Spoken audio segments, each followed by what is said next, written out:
نحمده ونصلي على رسوله الكريم اما بعد فاعوذ بالله من الشیطان الرجیم بسم اللہ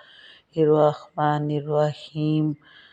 ربی اشرح لی صدری ویسر لی امری واحلل عقدۃ من لسانی یفقہوا قولی۔ السلام علیکم ورحمۃ اللہ وبرکاتہ۔ آج سورۃ الفاتحہ کی چوتھی آیت کا ترجمہ اور تفسیر بیان کیا جا رہا ہے۔ قیامت کے کئی نام ہیں: یوم القیامہ، یوم مشہود، یوم عظیم، یوم کبیر، یوم البعث۔ یوم قیامت یا یوم القیامہ قیامت کا دن، یوم مشہود حاضری کا دن، یوم عظیم بہت بڑا دن، یوم کبیر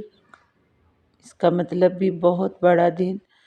یوم البعث مرنے کے بعد زندہ کیے جانے والا، یعنی کہ ہر ایک ذی روح کو زندہ کر کے اللہ کے سامنے پیش ہونا ہے۔ اسے یوم الدین کیوں کہا جاتا ہے؟ دین عربی میں بدلے کو کہتے ہیں۔ اگر ہم شروع سے دیکھیں تو پہلی آیت میں اللہ تعالیٰ کے رب ہونے کا بتایا گیا ہے، اللہ تعالیٰ کی نعمتوں شفقتوں کا پتہ چلتا ہے۔ دوسری آیت میں اس کے رحمان اور رحیم ہونے کا ذکر کیا گیا ہے، اس میں اللہ تعالیٰ کی لامحدود نعمتوں کا ذکر کیا گیا ہے۔ کل کے لیسن میں آپ جان چکی ہیں کہ اللہ رحمان و رحیم نے کتنا کریم ہے ہمارا رب، اور اس آیت میں تیسری آیت میں اللہ نے مالک ہونے کا ذکر کیا ہے۔ اور آپ کو پتہ ہے کہ اللہ تعالیٰ کی رحمتیں اور شفقتیں پیدائش سے لے کر موت تک برستی رہتی ہیں، تو ممکن ہے کہ اللہ قیامت کو درگزر کر دے، جس طرح دنیا میں وہ ہمارے گناہوں پر، ہمارے عیبوں پر پردہ ڈالتا رہا ہے، مگر پھر اللہ تبارک و تعالیٰ نے مالک یوم الدین یہ بتایا ہے، خبردار کیا ہے اپنے بندوں کو کہ قیامت کا دن دنیا کے دن سے بہت مختلف ہے۔ اس میں تمہارے اعمال کا بدلہ دیا جائے گا، جس طرح کے اعمال ہوں گے ویسا ہی بدلہ دیا جائے گا، لہٰذا اس معاملے میں تم خبردار رہو اور اچھے عمل کرو، یہ یوم جزا ہے۔ یہاں تک کہ ایک بکری نے دوسری بکری کو سینگ مارا ہوگا تو دوسری بکری ویسے ہی پہلی بکری کو سینگ مارے گی، یعنی کہ جو کسی نے کیا ہوگا وہ اسی طرح اسے واپس لوٹایا جائے گا، جیسا کہ قرآن میں ہے لمن الملک اليوم، اللہ تبارک و تعالیٰ فرمائے گا آج کس کی بادشاہی ہے؟ پھر خود ہی اللہ مسکرائیں گے اور کہیں گے للہ الواحد القہار، کہ آج وہی اللہ زبردست رحمتوں والا، کرم والا، زبردست بادشاہ، آج تو بادشاہی ہمارے رب کی ہوگی۔ ساری زندگی انسان گناہ کرتا ہے اور ہمارا رب خاموشی سے دیکھتا رہتا ہے، ساری زندگی خاموشی سے دیکھتا رہتا ہے، اور قیامت کا دن ہوگا، اس دن سب خاموش ہوں گے اور ہمارا رب کہے گا کہ آج کون بادشاہ ہے؟ دنیا کے شہنشاہ کدھر گئے؟ دنیا میں بادشاہت کرنے والے کدھر گئے؟ دنیا کے نمرود فرعون کہاں ہیں؟ آج بتائے مجھے کہ آج کون رب ہے تمہارا؟ پھر کہے گا ذالک رب القوم الاعلیٰ، کہ یہ تمہارا رب ہے جو بہت شان والا ہے، جو ان اللہ علی کل شیء قدیر ہے، جو بادشاہوں کا بادشاہ ہے۔ اب سب کی زبانیں آج کے دن خاموش ہوں گی، آج کوئی بول نہیں سکے گا، گنگناہٹ کی آواز کے سوا کچھ سنائی نہ دے گا، اور فرمایا جب قیامت آئے گی کوئی شخص کچھ نہیں کہہ سکے گا، ان میں سے بعض بدبخت ہوں گے اور بعض سعادت مند ہوں گے۔ اور اللہ تبارک و تعالیٰ نے فرمایا کہ قیامت کے دن اتنا سخت دن ہے کہ کسی کا پسینہ اس کے کانوں کی لوں تک ہوگا، کسی کا پسینہ اس سے نیچے ہوگا، کسی کا پاؤں کے ٹخنے تک، کسی کا انسان کے آدھے جسم تک۔ اللہ تبارک و تعالیٰ فرماتے ہیں یہ یوم جزا بڑا سخت دن ہے۔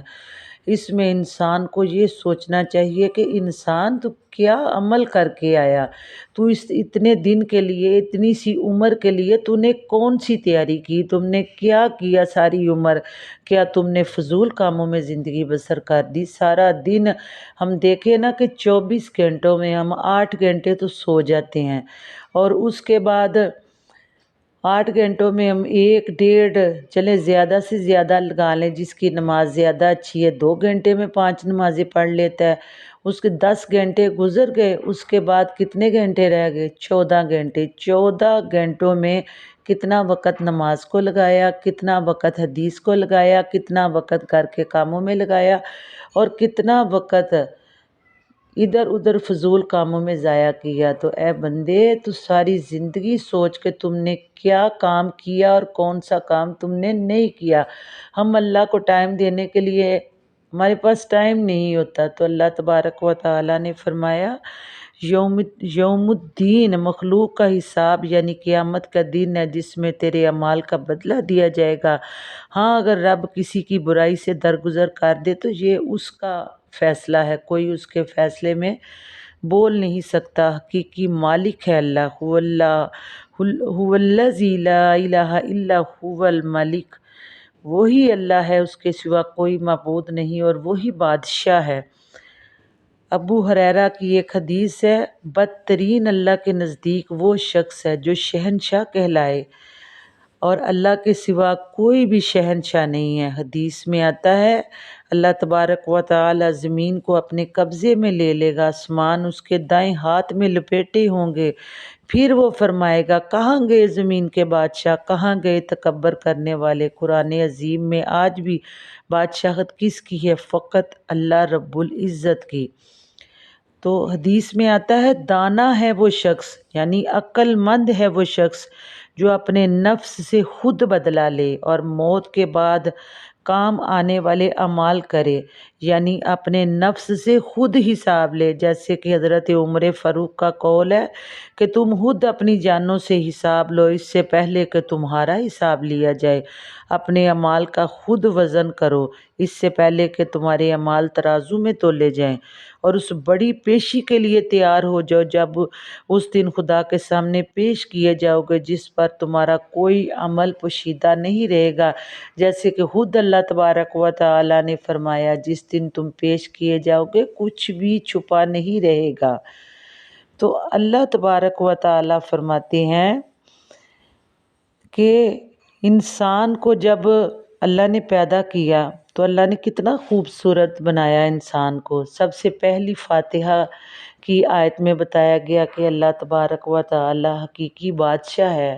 اس نے ہمیں رب کا مطلب ہوتا ہے پیدا کرنے والا، پرورش کرنے والا، تو جس نے ہماری پرورش کی، ماں کے پیٹ میں اس نے ہماری پرورش کی، ہمیں کبھی ایک دن بھوکا نہ رہنے دیا۔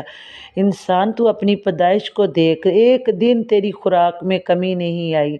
ثم السبیل یسرا، پھر تیرے نکلنے کا راستہ اللہ نے نکالا، پھر تجھے پیدا کرنے کے بعد تجھے اتنا، جب سب نے دیکھا تو اتنا خوبصورت تمہیں صورت عطا فرمائی، اور قرآن میں کہا لَقَدْ خَلَقْنَا الْإِنسَانَ فِي أَحْسَنِ تَقْوِيمٍ، کہ ہم نے انسان کو خوبصورت بنا کے کتنے اچھے سانچے میں ڈال دیا، تقویم کے بالکل سیدھا، کوئی ٹیڑھا پن نہیں، کوئی اس میں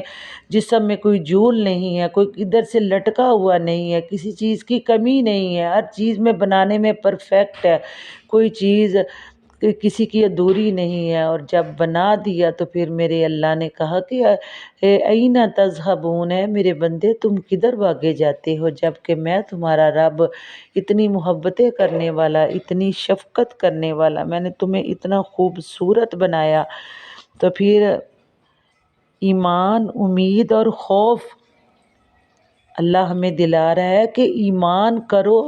لاؤ تو میرے اوپر پورے دل سے ایمان لاؤ، اور ایمان لاؤ یقین کے ساتھ، اور امید کرو تو اچھا گمان کرو۔ حدیث میں ہے ہم جس طرح کا اللہ سے گمان کریں گے ہم اللہ کو ویسا ہی پائیں گے۔ اور خوف میں اللہ بتا رہا ہے کہ اے میرے بندے اس یوم جزا سے ڈرو جس دن سب پیش کیے جائیں گے اور کوئی کسی کے کام نہیں آئے گا، حتیٰ کہ اب ماں باپ نے کتنی محبت سے ہمیں پالا اور ہم اپنے ماں باپ سے کتنی محبت کرتے ہیں، مگر اس دن بھائی بہن سے، ماں اپنی بچی سے، باپ اپنے بیٹے سے، سب ایک دوسرے کو چھوڑ کے بھاگتے ہوں گے اور نفسی نفسی پکارتے ہوں گے، مگر کوئی بھی اس وقت کسی کے کام نہ آئے گا، ہر ایک کو اپنی جان کی پڑی ہوگی۔ اب مسلم کی حدیث میں ابو ہریرہ رضی اللہ تعالی عنہ فرماتے ہیں